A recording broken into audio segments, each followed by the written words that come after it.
The ink on the pact carving Poland in two, signed in Moscow, was barely even dry.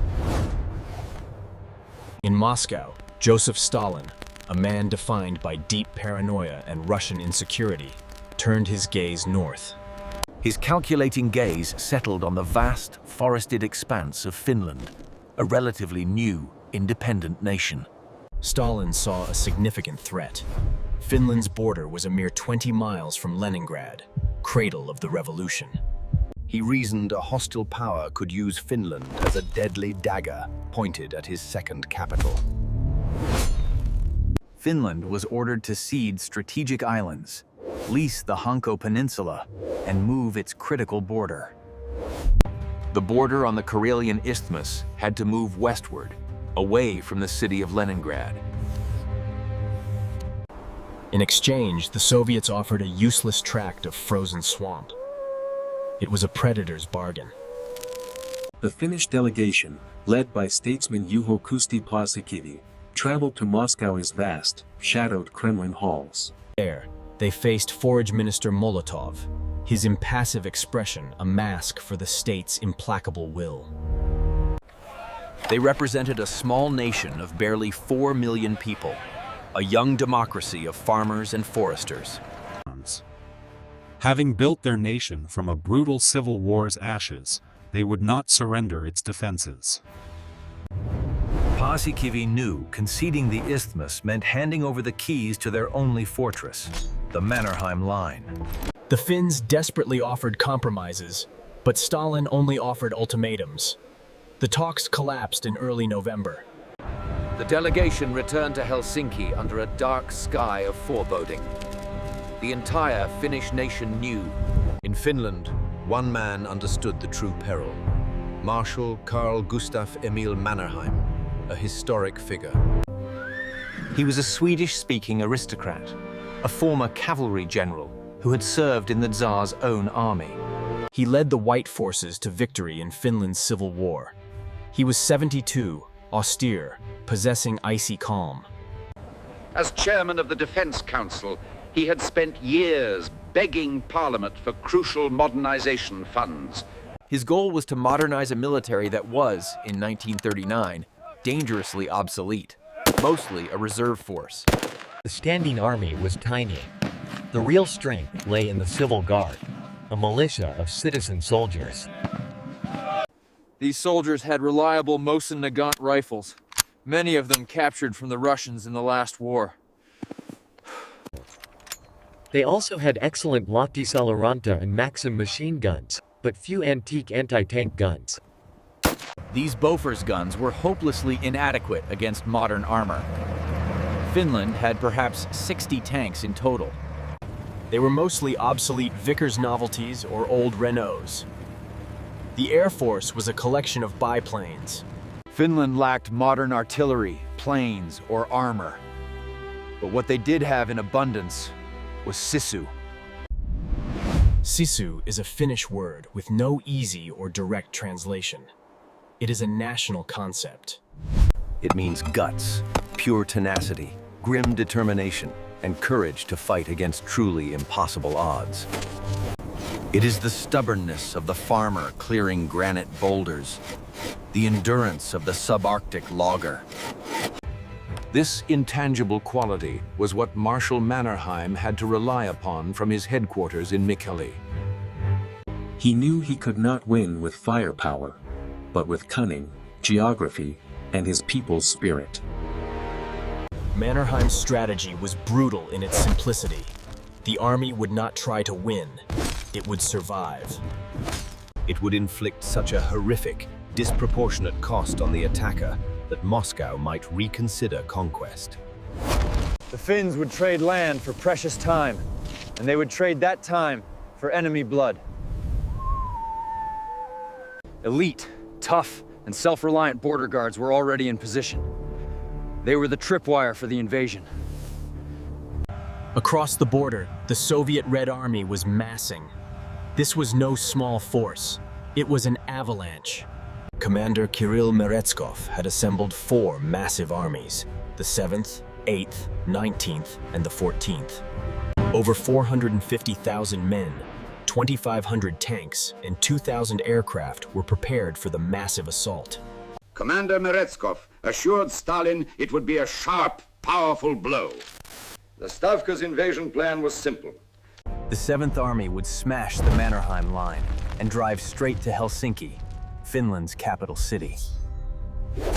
The 8th Army would swing north of Lake Ladoga, while the 9th Army would strike Finland's narrow waist.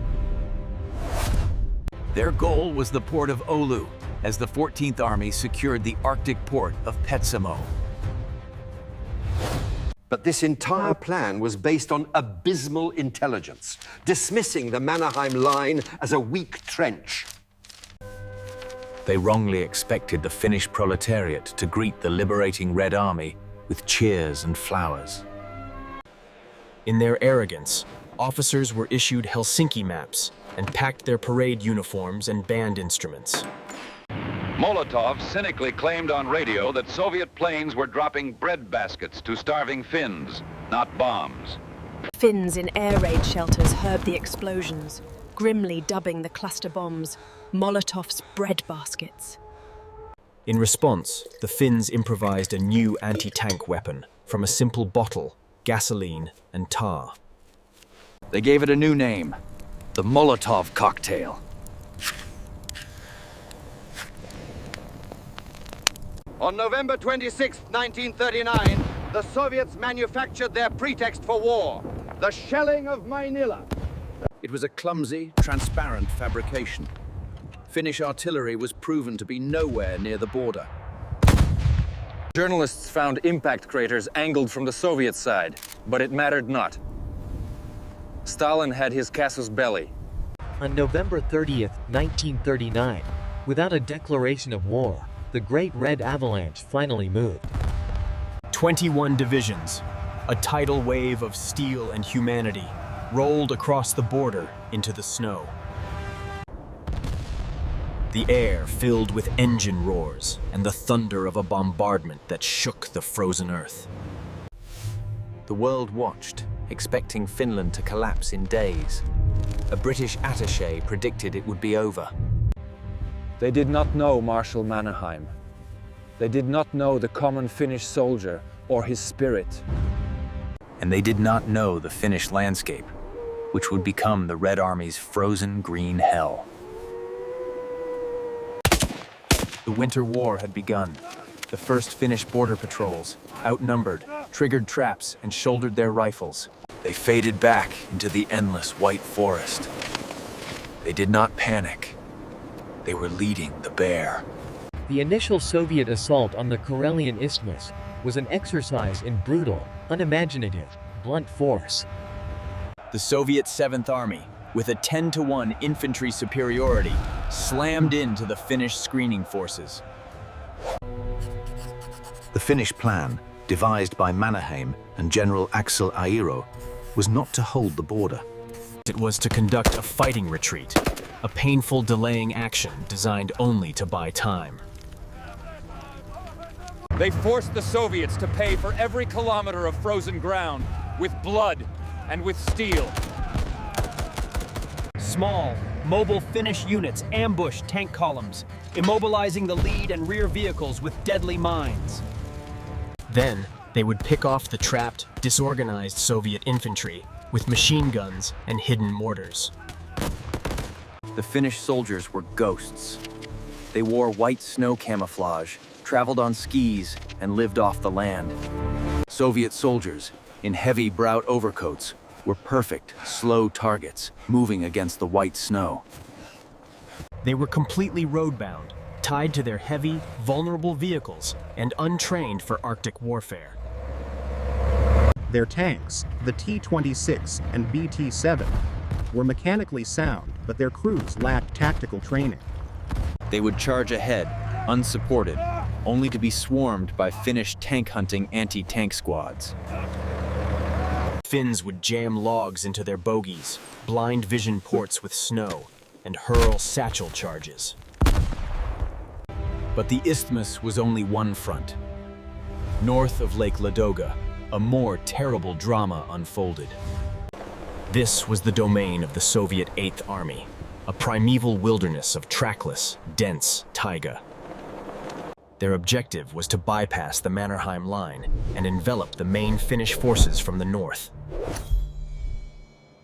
It was here the Finns perfected their most devastating tactic, one that would define the war: Motti. The word Motti is Finnish for a cord of firewood, cut and stacked to be dealt with. The Finnish strategy was to allow long Soviet columns to advance deep into the forest on narrow roads. Thousands of Hispanic men, tanks, trucks, and field kitchens formed a mechanical serpent in a white desert. The Finns would not attack the head of the serpent. They would simply wait for the moment. Then, elite ski units, moving silently through impassable forests, would strike the column from the rear. Imagine the scene. A cold, hungry, and unnerved Soviet rifle division hears a sharp machine gun crack. A roadblock of felled trees and mines suddenly appears on the road behind them. They are cut off!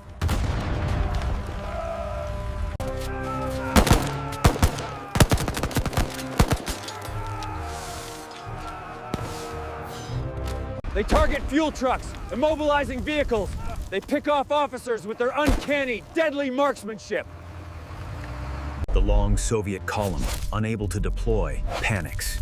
It fragments, sliced into smaller, isolated pockets. These pockets, cut off from supply, communication, and each other, officially become the deadly Mottis.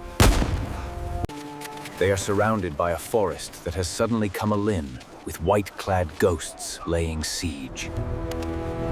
The Finns don't need to assault.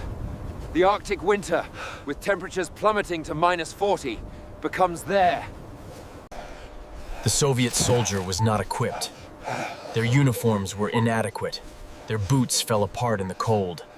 They lit bonfires to keep from freezing, giving Finnish snipers and mortar teams perfect aiming points. Tank engines, lubricated with standard-grade oil, froze solid. Weapons simply ceased to function in the cold. Frostbite claimed hundreds, then thousands. Men huddled together, their breath freezing on their faces, morale gone. The Finns, meanwhile, were completely in their element, warm in their layered clothing, moving with impunity. They would ski up, toss in grenades, fire a burst from a Suomi, and disappear before reactions. They broadcast Soviet propaganda and music back at the Mottis, a cruel form of psychological torture. For the men trapped inside, it was a slow-motion nightmare, a descent into a frozen purgatory. Сдавайтесь! This strategy reached its terrifying apex on the Raate Road, near the village of Suomussalmi. The Soviet 163rd Division was surrounded by Finnish forces under the command of Colonel Jalmar Siilasvuo. The elite Soviet 44th Rifle Division, a mechanized unit, was dispatched to relieve the 163rd. The 44th Division advanced along the narrow, winding Raate Road, a ribbon of ice and gravel. Siilasvuo, a master of this warfare, did not panic. He reinforced the blockade and turned his attention. He let them come. He let the entire division string itself out along the winding road. Then, on January 1st, 1940, Siilasvuo's 9th Division struck, severing the road in multiple places. In a matter of days, the elite division was chopped into more than a dozen distinct Mottis. Back on the Karelian Isthmus, the Soviet 7th Army was learning through blood about the Mannerheim Line. Contrary to Soviet intelligence, the line was not a joke, but a series of well-sitted concrete bunkers. It featured deep trenches, massive anti-tank granite boulders, and deadly, interwoven fields of machine gun fire. Soviet tanks, attacking without infantry support, were destroyed by the dozens by the Finnish defenders. Soviet infantry, advancing in dense Napoleonic formations, were scythed down by interlocking machine gun fire. The personal courage of the Finnish soldier was staggering. running onto tanks and firing into vision slits. The Red Army was baffled, using 19 of Nazi tactics against 1939 defense, paying a butcher's bill. The snow in front of the Mannerheim Line turned red, a frozen carpet of the Soviet dead. By mid-December, Meretskov's offensive had stalled. Stalin was apoplectic. The 10-day war was a month old. The Red Army was being humiliated by Finnish farmers. The world, expecting a walkover, was electrified. The first days of 1940 were the Red Army's darkest and Finland's finest, most terrible hour. The Raate Road became a gallery of frozen horrors. Colonel Siilasvu's plan was total annihilation. His 9th Division, numbering perhaps 11,000 men, systematically dismantled the trapped 44th Division. The Soviet soldiers, elite troops from Ukraine, were unprepared for the -40-degree temperatures. The Finns knew a frontal assault was suicide, so they used tactical guile and diversionary attacks. The Finns called it the Sausage War, as they often fought desperately for the Soviet field kitchens. The trapped Soviet commander, General Vinogradov, pleaded for help, but received only orders to hold. By the first week of January, the Mottis began to collapse. The Finns overran them one by one. The scene was apocalyptic, a 20-kilometer junkyard of tanks, trucks, field guns, and thousands of rifles. And everywhere, there were the dead. Thousands upon thousands of Soviet soldiers, frozen solid in place. Some were huddled in groups, seeking warmth. Others were piled in heaps. Drivers were frozen to wheels. A handful of survivors staggered back, starving and frostbitten, bringing tales of a white, frozen hell. The 44th Division had ceased to exist. Siilasvu's men captured enough equipment to outfit an army. Similar dramas played out elsewhere. At Tolvajärvi, Colonel Paavo Talvela led Finland's first major counteroffensive. He smashed 2 Soviet divisions in a daring attack, restoring Finnish morale at a critical juncture. And then there was Kola. Kola was a river, a bloody battlefield, and a national symbol. Here, Lieutenant Arne Juutilainen, the terror of Morocco, commanded his men with a kind of manic bravery.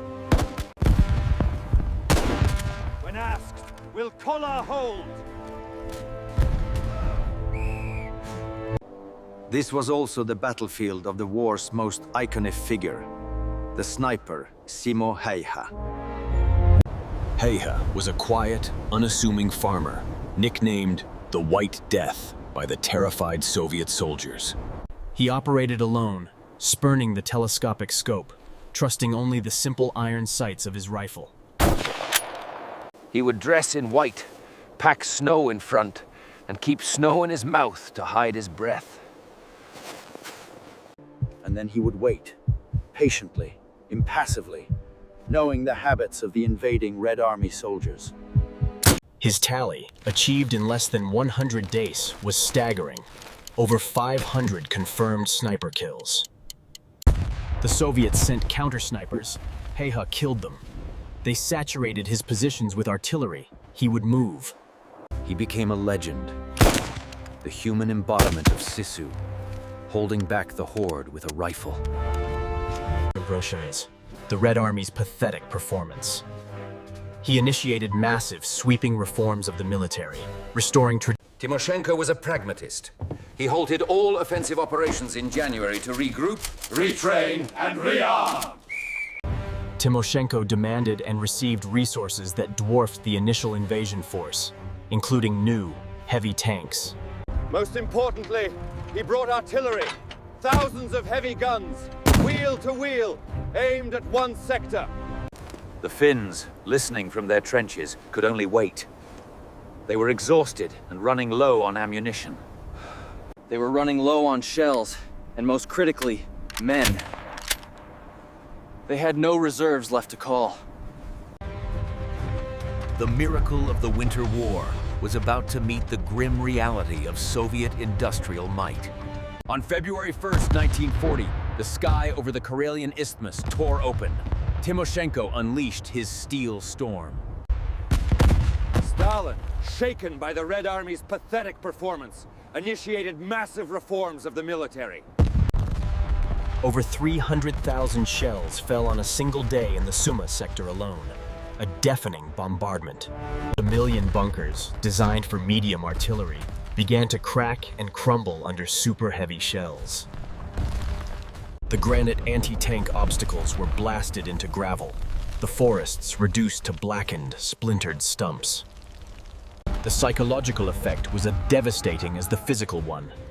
Men went mad from the endless roar. On February 11th, the bombardment lifted, replaced by tank engines and the screams of infantry. This was not December's disorganized mob. This was Timoshenko's new, combined arms Red Army. Sappers with explosive charges ran forward under covering fire. Soviet aircraft owned the sky, strafing endlessly. The first attacks hit the weakened Suma sector. The Finnish defenders, shell-shocked, were simply overwhelmed. The line bent, and then, for the first time in the war, it broke. Soviet armor poured. The Finns launched costly, desperate counterattacks, but they were plugging a burst dam with bare hands. Mannerheim, watching the maps in his Mikkeli headquarters, knew the situation was critical. He had no more. The Finns were a nation of 4 million. The Soviets were a nation of 170 million. The Finns had fired nearly all their artillery shells. Their soldiers were at the absolute limit. It was a dark omen. The breach at Suma widened, forcing Finns to a shallow, unprepared line. By late February, the Soviets were pushing towards Vyborg, Finland's second-largest city, a strategic linchpin. The Battle of Vyborg Bay was a desperate, surreal engagement fought on the frozen, open ice. The Red Army, in a daring, costly operation, established a bridgehead, outflanking the last Finnish defenses. Mannerheim, the pragmatist, had to deliver the hardest news of his life to his government. The army was broken. The front would not hold. He could not guarantee the safety of Helsinki. They had astonished the world, but they could not win. Finland had to seek peace. The same delegation flew to Moscow.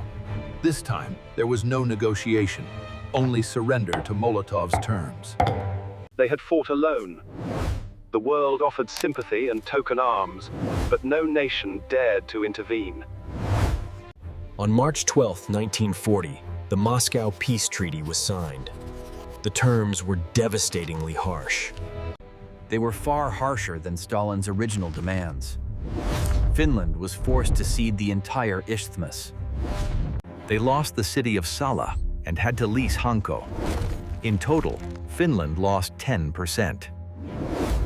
Over 420,000 Finns living in the ceded areas were given a choice: become Soviet or leave.